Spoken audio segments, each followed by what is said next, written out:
Saya percaya kabar kita dahsyat dan luar biasa, amin. Berikan tepuk tangan buat Tuhan, haleluya. Saya percaya setiap kita sudah terima kuasa dari Tuhan. Yang percaya katakan amin. Amin. Mari kita mau bersorak-sorai, kita mau bersuka cita, karena kuasa Roh Kudus tercurah berlimpah atas kita. Diberi kuasa dari Raja mulia, menaklukkan musuh bawah kakimu.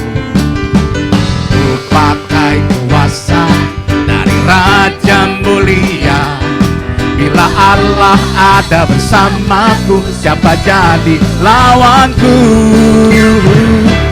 Sungguh besar Kau Tuhanku, Engkau perisai hidupku. Ku berdiri dengan iman dalam Yesus Tuhan. Kau yang memberi kemenangan, ku bersorak merayakan. Terpujilah Engkau Raja, Raja. Haleluya. Terima kasih Tuhan. Kami percaya kuasa-Mu memenuhi setiap kami hari ini. Mari katakan sama-sama saudara. Ku diberi kuasa Raja mulia, menaklukkan musuh di bawah kaki. Katakan ku pakai kuasa. Pakai kuasa dari Raja mulia. Bila Allah ada bersamaku. Bila Allah ada bersamaku. Bila Allah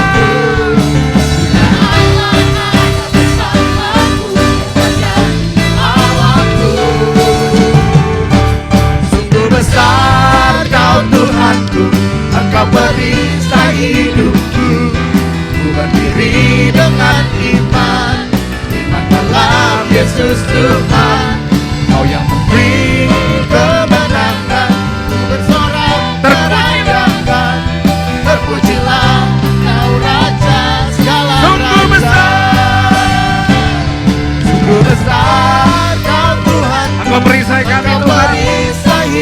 Engkau perlindungan kami Tuhan. Berdiri dengan iman, haleluya, dalam Yesus Tuhan. Kau yang memberi kemenangan, ku bersorak merayakan. Terpujilah Engkau Raja segala raja. Sungguh besar Kau Tuhanku, Engkau perisai hidup. Katakan sama-sama. Ku berdiri dengan iman di dalam Yesus Tuhan. Kau yang memberi kemenangan, ku bersorak merayakan. Terpujilah Kau Raja segala raja. Terpujilah Kau Raja segala raja. Terpujilah Kau Raja segala raja. Berikan tepuk tangan buat Raja di atas segala raja. Katakan haleluya. Haleluya. Terpujilah nama-Mu Tuhan.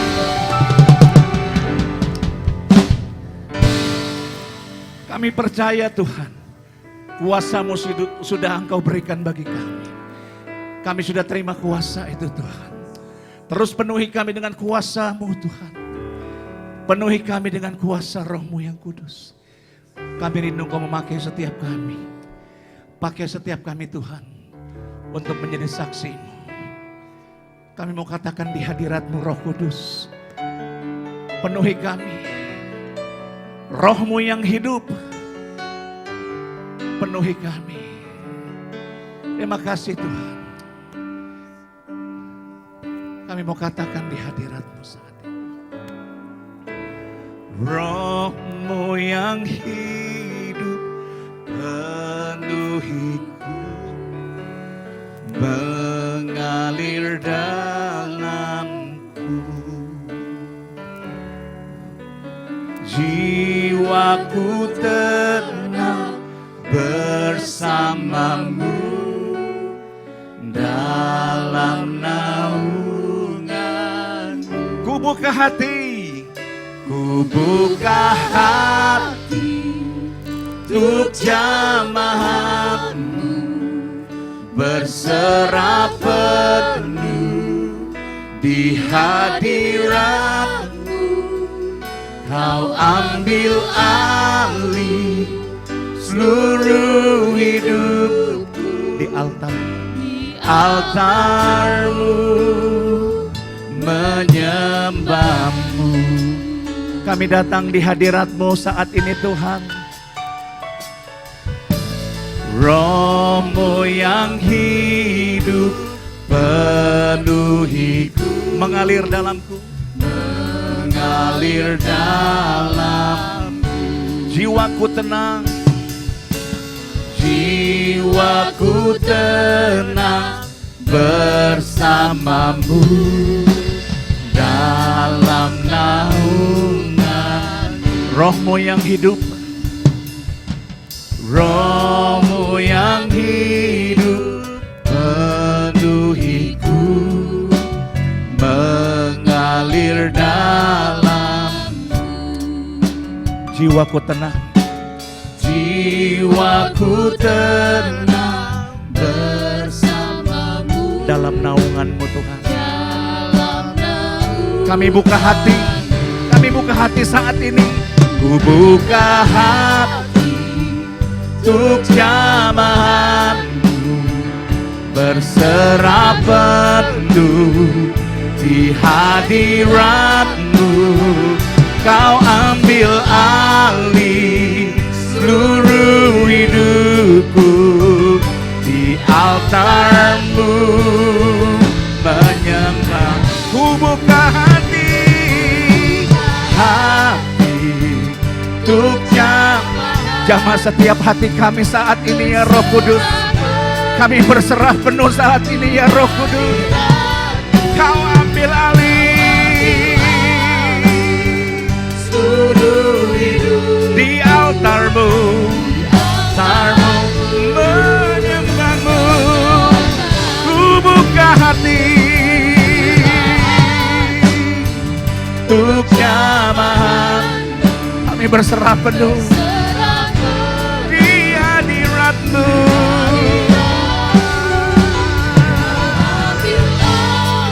Seluruh hidupku di altar-Mu, menyembah-Mu.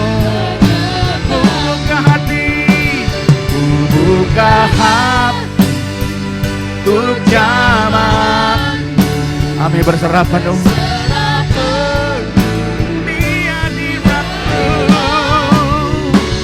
Kau ambil alih seluruh hidup di altar-Mu, di altar-Mu, menyembah-Mu, di altar-Mu, altar-Mu, menyembah, di altar-Mu, di altar-Mu, menyembah.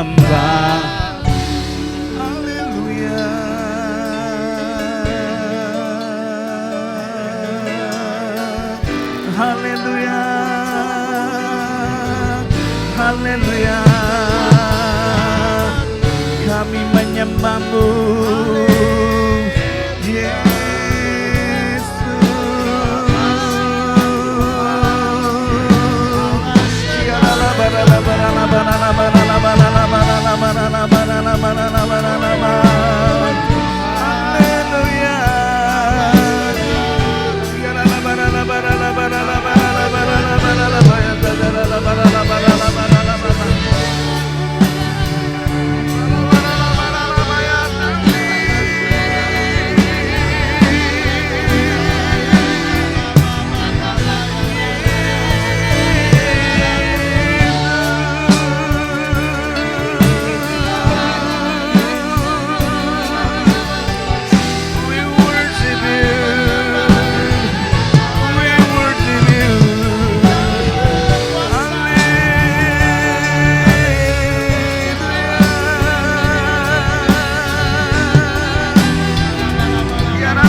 Kami percaya jika kuasa Roh Kudus ada dalam diri kami, maka Tuhan akan menjadi penolong kami. Tuhan akan selalu menyertai hidup kami. Karena Engkau adalah Immanuel. Musim boleh berganti musim. Masalah boleh silih berganti. Tetapi kami percaya ada Tuhan yang selalu menolong kami. Terima kasih Tuhan. Musim akan selalu berganti, tetap abadi, tak pernah berubah untuk selamanya. Kau tetap percaya. Ku tahu Tuhan memberkati, ku tahu Tuhan melindungi,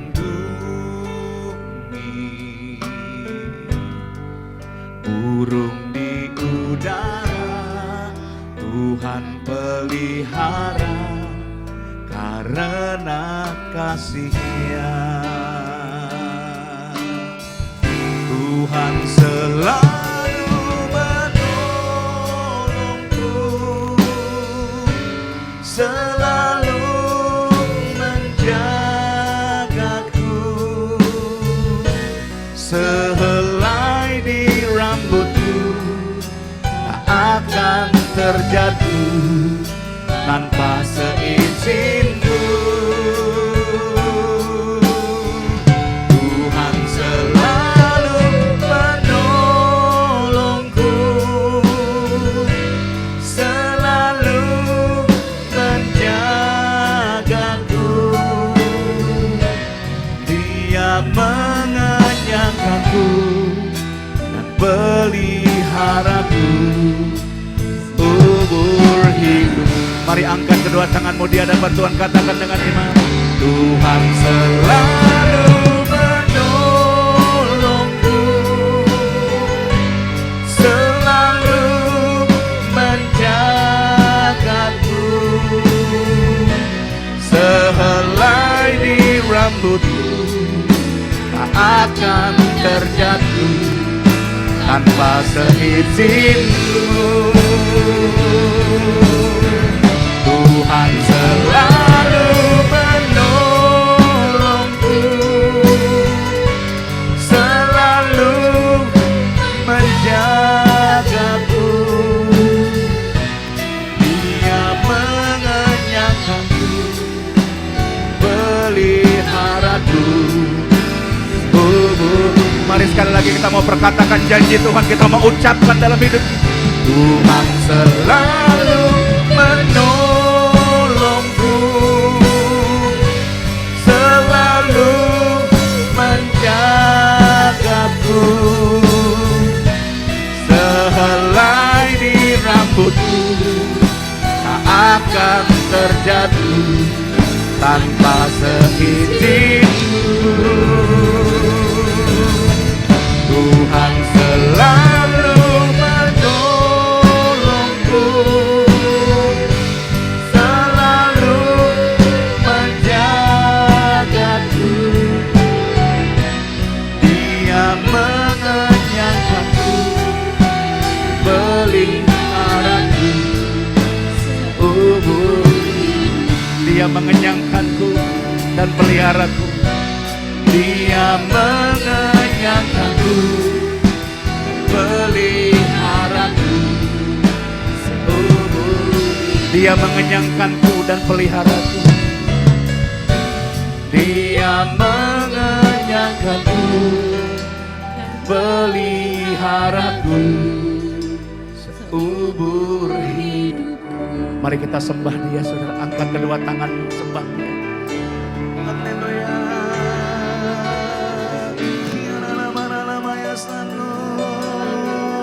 Haleluya. Terima kasih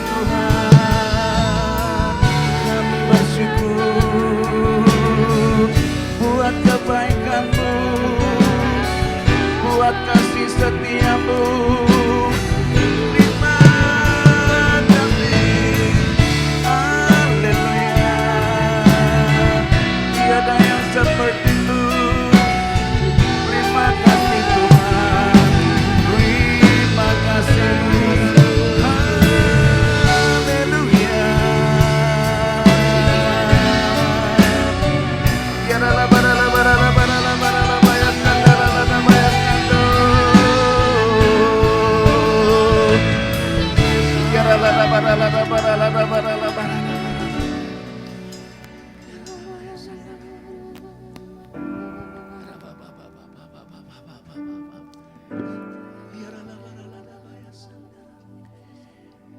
Bapa di surga, terima kasih buat semua keberadaan hidup kami yang Tuhan pelihara begitu sempurna.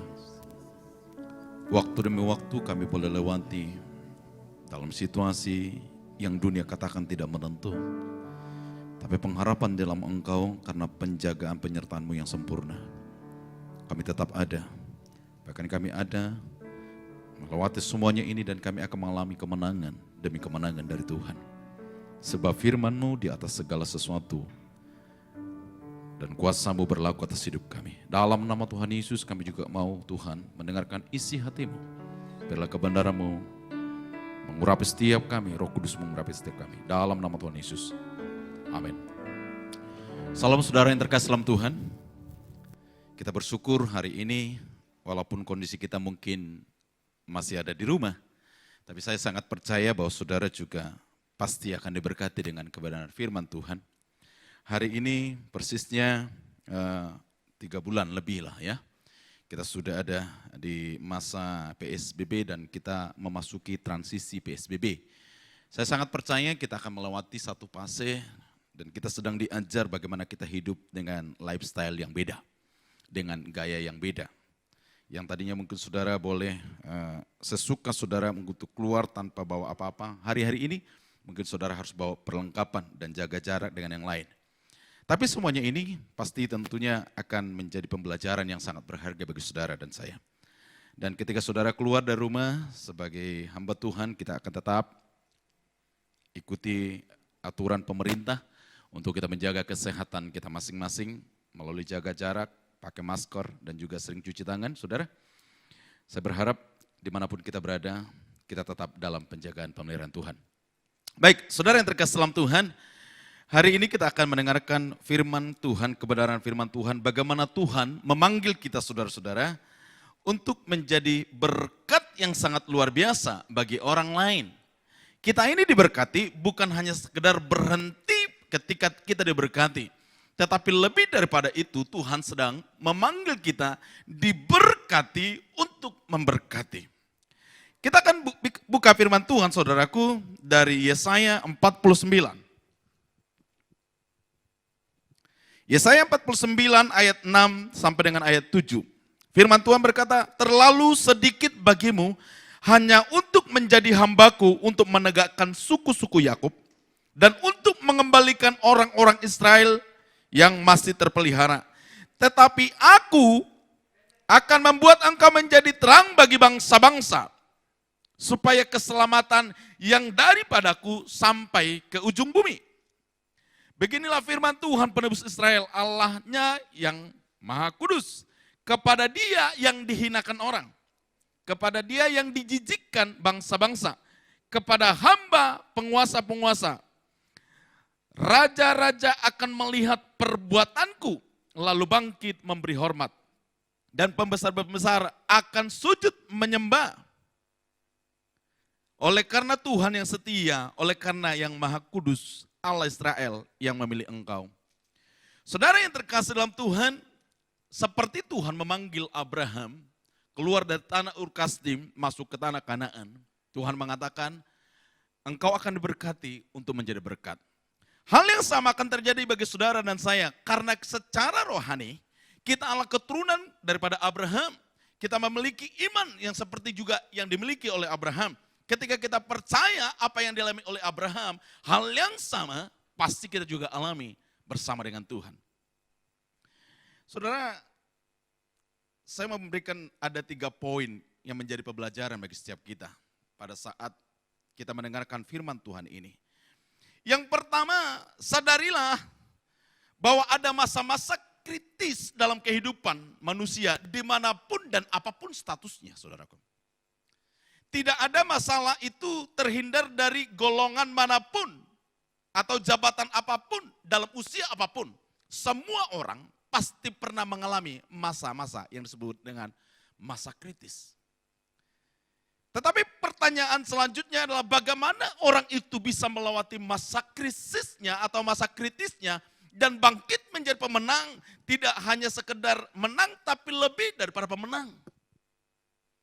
Kita ini anak-anak Tuhan, saudaraku, mestinya lebih memiliki iman atau harus menganggap dan melihat pembelaan yang Tuhan berikan kepada saudara itu lebih sekedar membela. Ada satu hak yang saudara miliki dari Tuhan karena saudara adalah anak-anak Tuhan. Yang pertama, saudaraku, pembelajaran yang kita mau lihat adalah keterpurukan bukanlah hal yang bisa menghancurkan atau membunuh setiap kita. Jika kita mengerti, saudaraku, apa yang kita hadapi dan apa yang kita punya, maka kita akan tahu persis apa yang harus kita lakukan. Sehingga firman Tuhan sering berkata, jangan khawatir. Jangan takut. Karena Tuhan tahu persis bagaimana manusia itu berjalan di tengah pengiringannya kepada Tuhan. Bahkan di dalam kehidupannya pasti akan ada banyak badai, ada banyak persoalan yang harus dilewati sebagai manusia. Saudara, saya lihat ada satu komedi gitu. Komedi sih sedikit agak lucu gitu. Jangankan orang hidup, saudara. Orang mati pun bermasalah kadang-kadang. Kenapa? Udah mati, kuburannya pun digusur. Apalagi namanya kita ini punya sosial, berinteraksi, punya keinginan, punya kebutuhan. Tentunya saya mau katakan gini, ada masalah yang menekan setiap kita.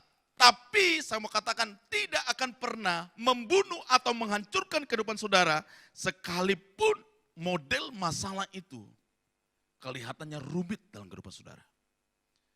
Dan memang tidak ada yang sama menurut saya masalah. Bagi orang lain masalah yang satu dianggap kecil, tapi bagi dirinya itu besar. Saya kasih contoh.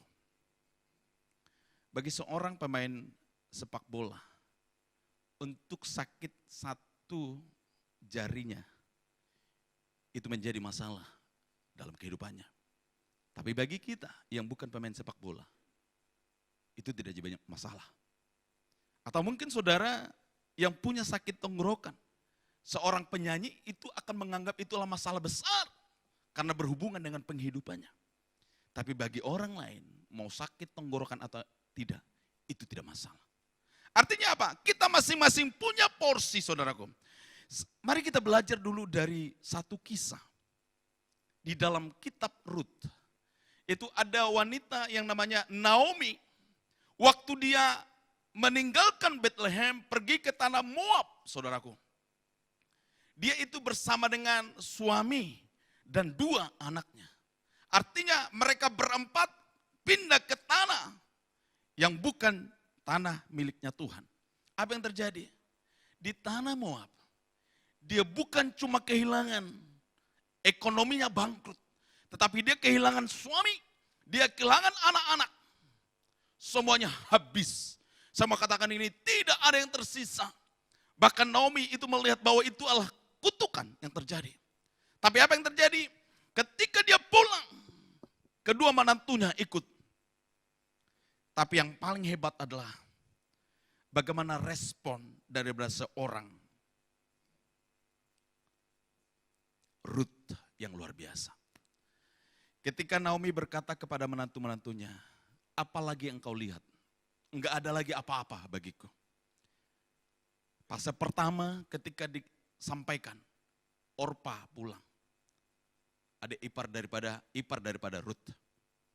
Tetapi yang luar biasa adalah bagaimana komitmennya. Bagaimana respon daripada Rut. Dia berkata begini, di mana engkau tinggal di situ aku tinggal. Di mana engkau mati di situ aku mati. Allahmu adalah Allahku. Artinya ada satu komitmen yang kuat. Respon ini yang kemudian kalau kita perhatikan, Rut dipakai Tuhan melahirkan, menjadi nenek moyang daripada Yesus Kristus, menjadi pemimpin. Dan itu adalah nenek moyang daripada Daud. Saudara perhatikan, apa yang dipunya Naomi, apa yang dipunya Rut. Mestinya masalah ini menghancurkan masa depan Rut. Menghancurkan segala sesuatunya, sebab mereka nggak punya apa-apa. Tapi lihat, statement ini sangat luar biasa. Responnya Rut, Allahmu adalah Allahku, di mana engkau mati, di situ aku mati. Betapa kesetiaannya, pengenalannya terhadap Allah Israel itu adalah Allah yang hidup. Yang kedua saudaraku, ketika kita mengalami satu krisis atau masalah yang begitu menekan hidup kita, mungkin keadaan ini ada hampir miripnya mungkin apa yang saudara alami, mengalami suatu tekanan ekonomi gitu. Tapi saya mau katakan gini, yang kedua ini, keputusan waktu engkau mengalami masalah, engkau lari kemana? Apa engkau lari ke Tuhan atau bukan? Lari mengandalkan pikiranmu atau mengandalkan Tuhan? Firman Tuhan berkata begini, terkutuklah orang yang mengandalkan manusia, tapi diberkatilah orang yang mengandalkan Tuhan. Saudara yang terkasih dalam Tuhan, sama seperti Rut. Waktu Rut itu larinya ke Tuhan. Dia tidak seperti Orpa. Saudara perhatikan bagaimana Orpa itu kemudian tidak tercatat apa-apa dalam Alkitab. Tapi Rut, bagaimana respon yang benar, dan dia yang kedua, dia mencari Tuhan, dia lari ke Tuhan. Apa yang terjadi? Mungkin di tahun-tahun pertama kelihatannya tidak baik-baik, masih standar. Tapi keteguhan hati daripada Rut, kejar Tuhan, membuat hidupnya dipakai oleh Tuhan dengan luar biasa. Saudara boleh berkata di rumah saudara, iya itu Rut. Justru saya mau katakan, keadaan Rut waktu itu bisa saja sama dengan saudara. Enggak punya apa-apa lagi yang harus diandalkan. Tapi saya mau ajak saudara untuk putuskan cari Tuhan. Ingat bagaimana dengan anak yang hilang. Ketika semuanya sudah hilang, hancur, habis, dia mengalami penderitaan, bahkan makan ampas babi pun dia lakukan demi melanjutkan kehidupan.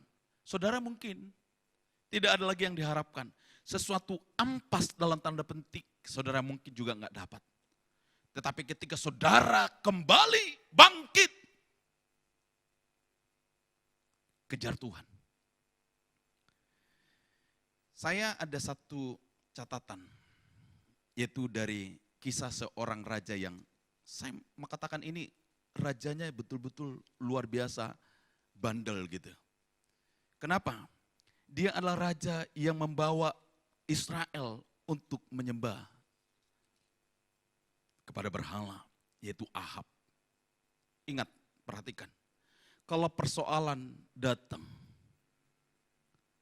saudara undang atau tidak, itu pasti datang. Tapi ini Ahab lebih parah, saudaraku. Dia yang cari masalah. Bahkan di dalam titik ketika di dalam 1 Raja-Raja 21 ketika dia menyerobot kebun anggurnya Nabot. Di kemudian Elia disuruh Tuhan untuk memperkatakan nubuatan yang sangat dahsyat menurut saya dan pasti itu akan terjadi. Saudara dikatakan gini, di dalam ayat 25, sesungguhnya tidak pernah ada orang seperti Ahab yang memperbudak diri dengan melakukan apa yang jahat di mata Tuhan. Karena ia telah dibujuk oleh Izabel istrinya. Bahkan ia telah berlaku sangat keji dengan mengikuti berhala-berhala. Tepat seperti yang dilakukan oleh orang Amori yang telah dihalau Tuhan dari depan orang Israel. Segera sesudah Ahab mendengar perkataan itu, ia mengoyakkan pakaiannya, mengenakan kain kabung pada tubuhnya dan berpuasa. Bahkan ia tidur dengan memakai kain kabung dan berjalan dengan langkah lamban. Firman Tuhan dalam ayat 27, lalu datang firman Tuhan kepada Elia, orang Tisbe itu. Sudahkah kau lihat bahwa Ahab merendahkan diri di hadapanku? Oleh karena ia telah merendahkan diri di hadapanku, maka aku tidak akan mendatangkan malapetaka dalam zamannya. Barulah dalam zaman anaknya, aku akan mendatangkan malapetaka atas keluarganya. Saudara kalau lihat ayat sebelumnya, Tuhan jelas ngomong bahwa keluarga Ahab akan dihabisi, dimusnahkan. Isabel akan dimakan darahnya akan dijilat oleh anjing. Tapi perhatikan, Tuhan sudah ngomong, perkara yang sulit akan dialami oleh Ahab. Tapi lihat, waktu namanya Ahab punya keputusan kejar Tuhan, mengejar kembali Tuhan, merendahkan diri, sadar, dan dia bangkit. Apa yang terjadi? Tuhan bilang begini, aku telah melihat Tuhan menunda penghukuman itu. Saudara mungkin tidak mengalami masalah seperti yang Ahab lakukan. Engkau mungkin diizinkan mengalami persoalan itu untuk lebih mengenal Tuhan. Sama seperti Ayub. Bangkit saudara. Ayo mari kita bangkit. Karena kebenaran yang saudara terima dari firman Tuhan. Dan setiap janji Tuhan yang saudara dengar dan baca. Setiap saudara pergi atau saudara dengar YouTube atau apapun lewat online. Sama katakan ini. Itu tidak akan pernah kembali dengan sia-sia. Sampai dia mengerjakan dengan sungguh-sungguh dalam hidup saudara. Ayo, kejar Tuhan. Kejar Tuhan saudaraku. Saudara lihat permasalahan yang dialami oleh Yusuf juga. Bagaimana? Waktu dia dibuang. Menjadi budak di tanah Mesir. Tetapi respon daripada Yusuf, dia tetap takut akan Tuhannya. Apa yang terjadi? Dia menjadi seorang Perdana Menteri di negeri yang tidak pernah dibayangkan. Saudara akan mengalami hal yang sama. Yang Tuhan minta adalah kenali Tuhanmu dengan benar. Ambil keputusan, kejar dengan sungguh-sungguh. Ambil keputusan, kejar dan kenali Tuhan dengan sungguh-sungguh. Semua katakan gini, jika engkau sungguh-sungguh mengejar Tuhan Allahmu, hari ini akan menjadi kesaksian dari apa yang kau alami. Masalah yang kau alami mungkin di hari-hari ini, ketika kau sungguh-sungguh dengan Tuhan, di kemudian hari akan menjadi kesaksian dalam kehidupanmu.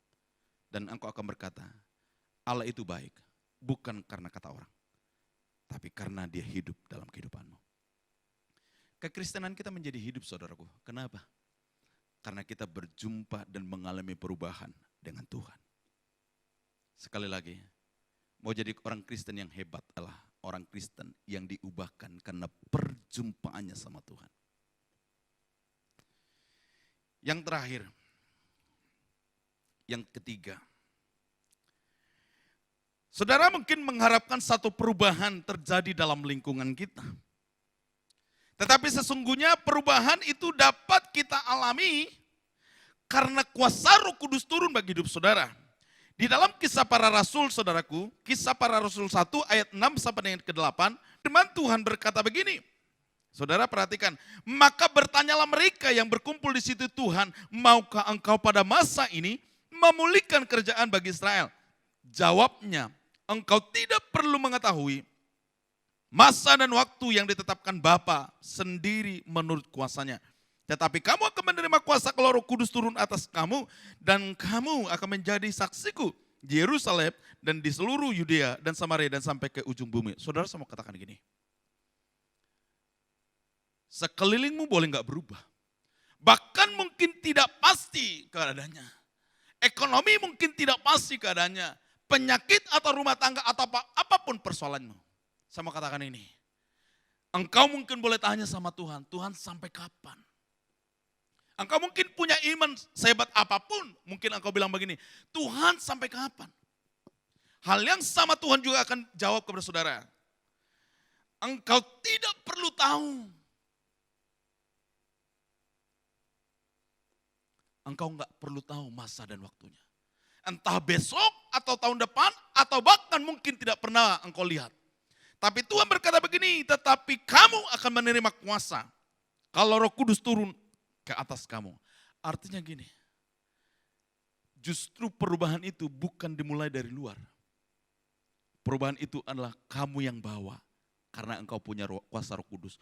Untuk mengubahkan dirimu, mengubahkan keluargamu, mengubahkan lingkunganmu, dan mengubahkan sampai ke ujung bumi.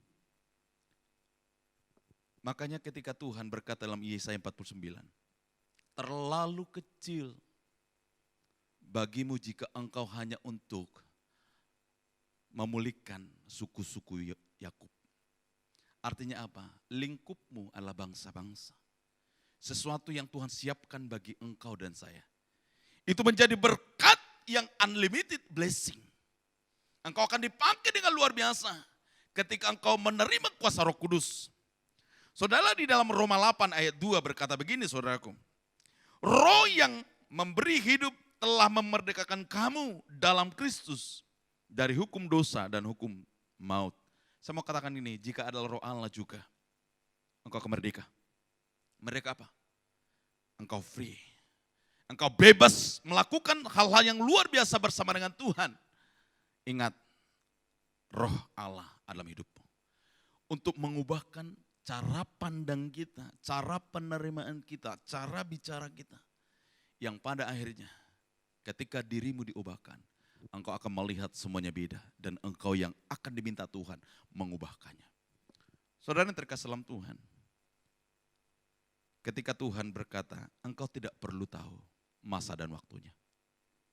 Tapi yang pasti, engkau sendiri harus berubah. Jadi saudaraku, ketiga poin ini pada saat hari ini. Waktu saudara mendengarkan firman Tuhan. Untuk keluar. Untuk bangkit di masa-masa sekarang. Di masa Pentakosta ini saudara akan mengalami sesuatu yang betul-betul membuat saudara mengalami seperti kitab Mazmur berkata, ketika engkau dipulihkan, engkau akan seperti orang bermimpi. Kalau engkau masih muda, ketika engkau sungguh-sungguh, engkau akan mengalami 5 tahun atau 10 tahun yang akan datang. Kalau Yesus belum datang, engkau akan mengatakan, karena Tuhan. Terima kuasa Roh Kudus. Itu yang akan mengubahkan saudara. Jadi saudaraku, kesimpulannya lah, keterpurukan itu tidak bisa menghancurkanmu atau membunuhmu. Tapi responmu yang benar, yang kedua adalah putuskan cari Tuhan. Ikut Tuhan, cari Tuhan. Dan yang ketiga, mulailah perubahan dari dirimu. Terima kuasa Roh Kudus. Dan dia akan mengubahkan kehidupanmu. Dan kehidupan rumah tanggamu, orang di sekitarmu. Bahkan engkau akan membawa dampak sampai ke bangsa-bangsa. Tuhan Yesus memberkati. Mari kita berdoa.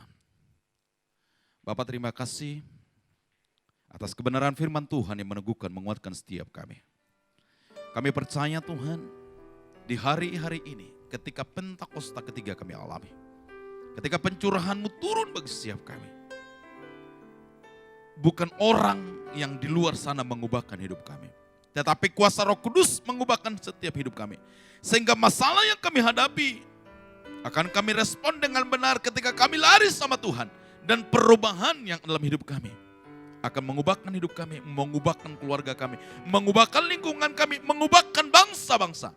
Sehingga genaplah firman Tuhan bahwa kami akan menjadi berkat bagi banyak orang. Terima kasih buat kebenaran firman-Mu Tuhan. Biarlah damai sejahtera Tuhan terus memenuhi setiap jemaat-Mu yang mendengarkan. Setiap mereka yang sakit Tuhan sembuhkan. Yang terikat dilepaskan. Yang tidak punya pengharapan Tuhan berikan pengharapan yang baru. Yang lemah Tuhan berikan kekuatan yang baru. Terima kasih Tuhan Yesus. Saudara, angkat kedua belah tangan di hadapan Tuhan. Terimalah berkat damai sejahtera yang berlimpah-limpah. Dari Bapa Surgawi di dalam Putranya yang tunggal Tuhan Yesus Kristus. Dan persekutuan yang manis dengan Roh Kudus. Menyertai saudara mulai saat ini sampai Maranatha, bahkan sampai selama-lamanya. Amin. Tuhan selalu menolongku, selalu menjagaku, sehelai di rambutku.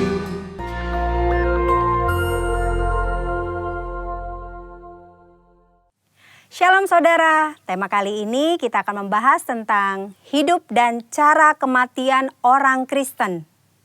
Tidak sedikit orang percaya khususnya para pelayan Tuhan yang setia berpulang karena serangan wabah COVID-19. Kemudian banyak orang bertanya, apa yang salah? Kenapa? Kok bisa? Orang seringkali mengaitkan cara kematian seseorang dengan kehidupannya. Kematian adalah hal yang tidak terhindarkan dari kehidupan semua makhluk hidup di dunia termasuk manusia. Ada dua pandangan, yaitu yang pertama pandangan orang yang saleh pasti meninggal dengan cara terhormat, seperti mati dengan tenang, tidak menderita kesakitan, saat-saat terakhir dengan kondisi baik. Pandangan yang sebaliknya yaitu orang yang berdosa besar. Mereka meninggal dengan cara yang hina, maksudnya matinya menderita sendirian di saat-saat terakhir dan mengenaskan meninggal karena kecelakaan atau korban kriminal. Benarkah kedua pandangan tersebut? Tentu saja pandangan tersebut salah.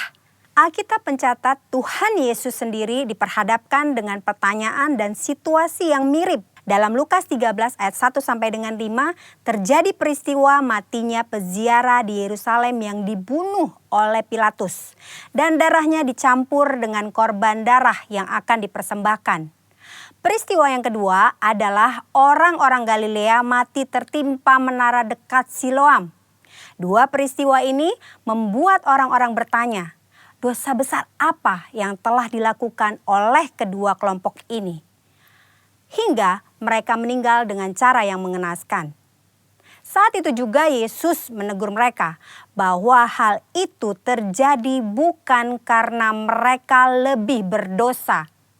Dosa dan kesalahan atau konsekuensi yang dibuat oleh manusia bisa saja mengakibatkan penderitaan dan mati dengan mengenaskan. Tetapi mengatakan semua orang yang mati dengan tidak enak dan mengenaskan adalah orang yang lebih berdosa, itu pendapat yang salah. Apalagi mengaitkan dengan kualitas kerohanian mereka. Tuhan Yesus mengajarkan di Lukas 13 ayat 1 sampai dengan 5. Yang pertama, cara mati seseorang tidak menunjukkan kualitas hidupnya. Mungkin saja orang yang berdosa bisa mati atau meninggal dengan cara yang tidak enak dan menderita. Tetapi bukan selalu bila seseorang meninggal dengan cara yang tidak enak, artinya pasti karena ada dosa besar yang dilakukan. Jangan mengaitkan cara kematian seseorang dengan kualitas hidupnya. Yesus berkata dengan tegas, jikalau tidak bertobat bisa binasa dengan cara yang tidak enak, bahkan menderita untuk selama-lamanya. Yesus menekankan bahwa penting diperhatikan adalah pertobatan, bukan cara meninggal seseorang. Yang kedua, kualitas hidup seseorang akan berkonsekuensi pada kekekalan. Selain pertobatan, hal yang sama penting adalah menghasilkan buah-buah dalam hidup. Perhatikan perumpamaan pemilik kebun anggur dalam Lukas 13 ayat 6 sampai dengan 9. Si pemilik kebun anggur mengetahui bahwa ada pohon anggur yang tidak berbuah dan ia memberi perintah untuk ditebang. Namun si pengelola kebun meminta kesempatan untuk pohon itu dibiarkan hidup. Dan jika sudah diberi kesempatan masih tidak berbuah, pohon itu segera ditebang. Maksudnya adalah kita masih hidup. Artinya kita diberi kesempatan untuk mengalami pertobatan dan menghasilkan buah. Jika tidak, kita akan dibinasakan. Waktu yang Tuhan berikan harus kita responi dengan pertobatan dan berbuah. Saudara, jangan salah fokus dengan mempertanyakan bagaimana cara seseorang meninggal. Sebaiknya kita meresponi kesempatan hidup yang Tuhan berikan. Yang pertama, kita fokus pada pertobatan dan menjalani hidup yang menghasilkan buah. Agar kita tidak mengalami hukuman dan penderitaan kekal.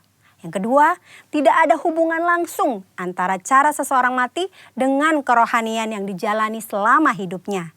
Yang ketiga, cara orang percaya mati adalah kedaulatan Tuhan yang tidak dapat diselami oleh manusia. Tetaplah percaya dan serahkan diri kepada Tuhan. Percayalah, tidak ada keputusan Tuhan yang salah. Saudara, kita tidak boleh menilai bahkan menghakimi seseorang melalui cara kematiannya. Sebagai contoh, memperkatakan sudah rajin beribadah, berpuasa, berbahasa roh, kok bisa mati karena COVID-19? Hal itu tidak ada hubungannya, lagi sangat tidak pantas untuk diucapkan karena tidak menghormati dan tidak sensitif terhadap perasaan keluarga yang ditinggalkan. Mari saudara kita fokus kepada pertobatan dan menghasilkan buah-buah yang baik selama kita masih punya kesempatan. Tuhan Yesus memberkati.